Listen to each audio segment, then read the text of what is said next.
La isla de Lubán se encuentra frente al borde occidental de Filipinas, separada de la masa terrestre mayor de Luzón por una estrecha franja de agua. La isla es montañosa en algunas zonas, con una densa selva tropical que se eleva rápidamente desde la costa. A mediados del siglo XX, gran parte de su interior era difícil de alcanzar. Las carreteras eran limitadas. Las aldeas se agrupaban cerca de la línea costera, mientras que las colinas permanecían en gran medida sin desarrollar. El clima seguía patrones conocidos de calor, lluvia y tormentas estacionales. La vegetación crecía rápida y agresivamente. Los senderos desaparecían en cuestión de semanas si no se utilizaban. Para quienes se internaban en el interior, la visibilidad disminuía rápidamente. El sonido se propagaba de manera irregular entre los árboles y las quebradas. Desde ciertas crestas, el océano era visible, pero los asentamientos debajo a menudo quedaban ocultos por el follaje. Para finales de 1945, el mundo en general ya había cambiado. Las rutas marítimas globales se reabrieron. Los gobiernos se reorganizaron. Las ciudades se reconstruyeron. En Lubán, estos cambios llegaron lentamente. La isla regresó a la agricultura y la pesca. La vida retomó rutinas establecidas, moldeadas más por el clima y las cosechas que por acontecimientos políticos lejanos. En el interior boscoso, sin embargo, había lugares donde el tiempo no avanzaba con tanta claridad. Viejas trincheras y refugios temporales permanecían desde los últimos años de la Guerra del Pacífico. El equipo se oxidaba donde había sido abandonado. Avisos de papel dejados atrás se descomponían bajo la lluvia.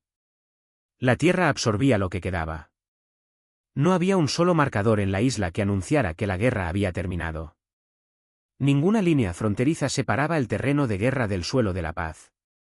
La selva no cambiaba su comportamiento en respuesta a documentos de rendición o ceremonias oficiales. Permanecía constante, indiferente y envolvente. Fue dentro de este entorno, silencioso, estratificado y en gran parte inalterado, donde una presencia persistió, desapercibida para el mundo más allá del borde de la isla. Hiroo Onoda nació en 1922 en la prefectura de Wakayama, Japón. Alcanzó la madurez durante un periodo en el que el servicio militar se presentaba tanto como deber como identidad. A principios de la década de 1940, Japón estaba plenamente involucrado en un conflicto global, y su doctrina militar enfatizaba la resistencia, la obediencia y el rechazo de la rendición bajo cualquier circunstancia. Onoda fue entrenado como oficial de inteligencia, no como infante convencional. A finales de 1944, asistió a la escuela Nakano en Tokio, una institución conocida por preparar soldados para la guerra no convencional. El entrenamiento se centraba en la supervivencia, el reconocimiento y las operaciones independientes detrás de las líneas enemigas.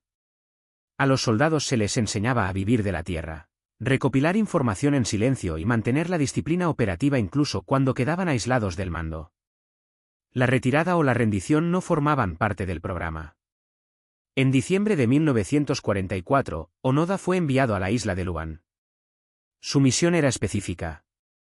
Se le ordenó llevar a cabo guerra de guerrillas, interrumpir las operaciones enemigas y, lo más importante, nunca rendirse.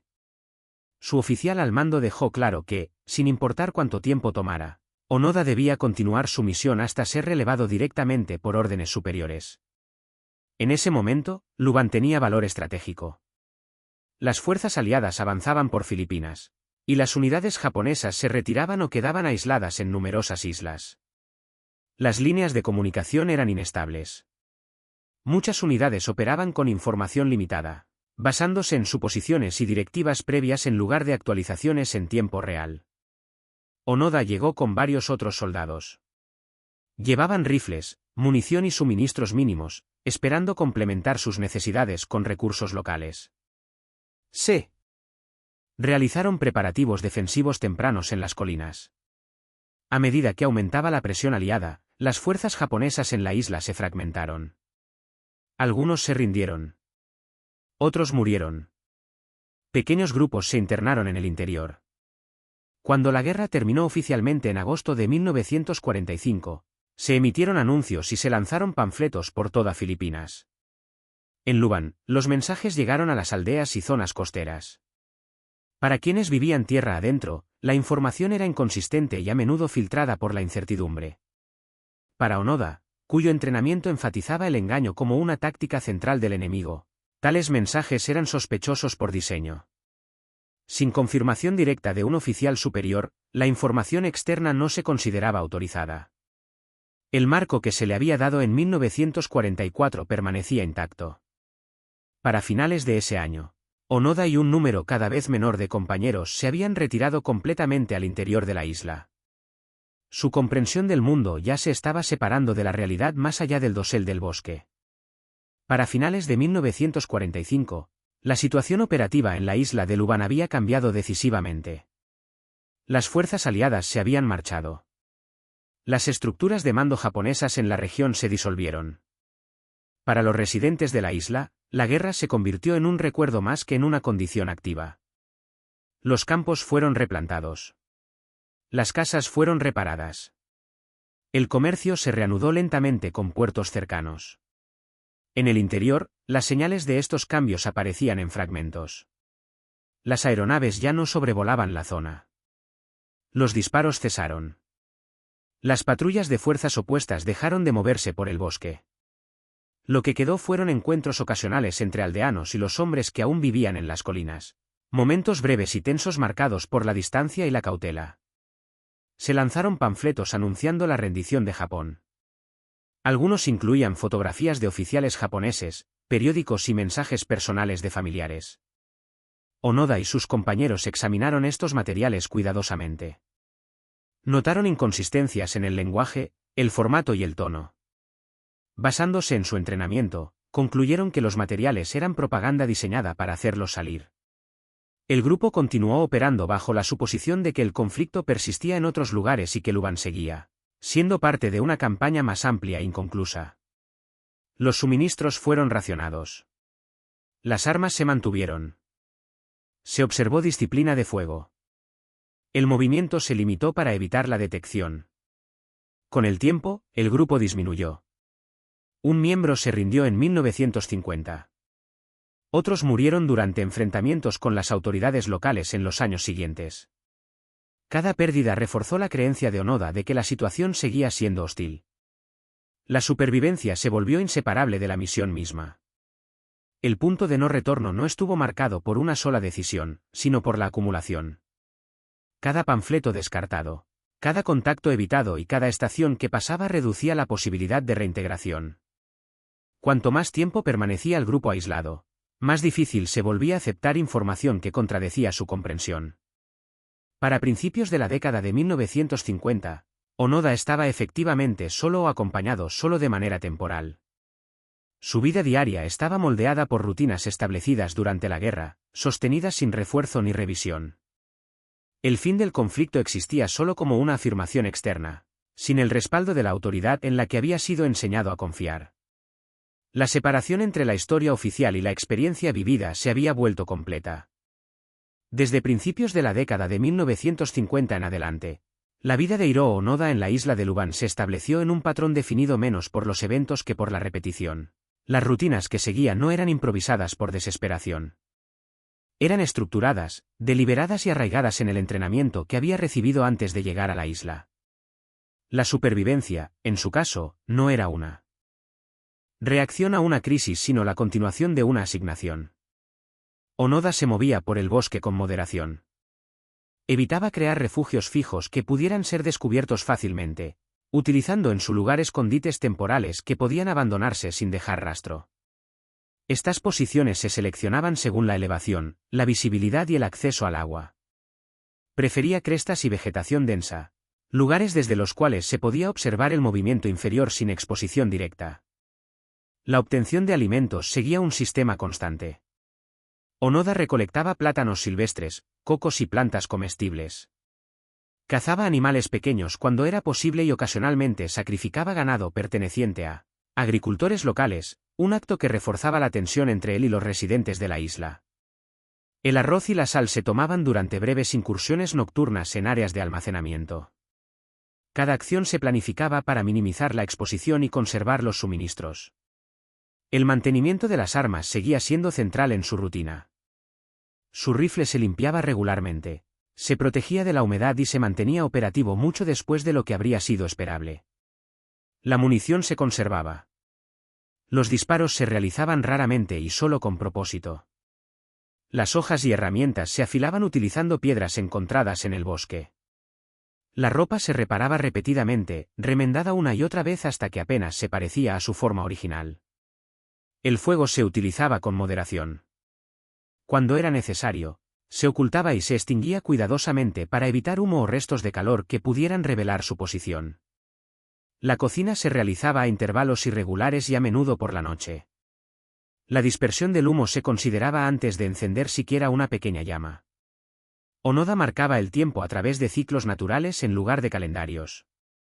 El ritmo de las estaciones del monzón, los periodos secos y las cosechas reemplazó a las fechas. Observaba los cambios en la vegetación y el comportamiento animal para anticipar el clima. Estos patrones se convirtieron en sus puntos de referencia, anclando su sentido de continuidad. La disciplina mental se trataba como otra herramienta de supervivencia. Onoda mantenía la compostura militar incluso en aislamiento. Limpiaba los restos de su uniforme, mantenía su equipo organizado metódicamente y ensayaba escenarios de enfrentamiento enemigo. Revisaba sus órdenes repetidamente, no como fuente de motivación, sino como estructura estabilizadora. La misión proporcionaba coherencia a un mundo que se estrechaba cada vez más. El contacto con la población exterior era poco frecuente pero significativo. Cuando los aldeanos entraban en el bosque, Onoda los observaba a distancia. Interpretaba sus movimientos a través de un lente de guerra, considerando la actividad agrícola rutinaria como posible reconocimiento. Cualquier acercamiento se evaluaba como una amenaza potencial. A lo largo de los años, varios encuentros resultaron en violencia, causando heridas y muertes entre los residentes locales. Estos incidentes fueron documentados por las autoridades filipinas y complicaron aún más los esfuerzos por localizarlo y persuadirlo. Periódicamente se enviaban equipos de búsqueda. Altavoces transmitían mensajes declarando que la guerra había terminado. Se entregaban cartas de familiares. Se dejaban periódicos en claros del bosque. Onoda examinaba estos materiales cuidadosamente. Notaba que carecían de confirmación directa de su oficial al mando. Sin esa autoridad específica, la información seguía sin verificarse. Los años continuaron pasando. En 1959, el gobierno japonés declaró oficialmente muerto a Onoda, basándose en la duración de su ausencia y en informes desde Lubán.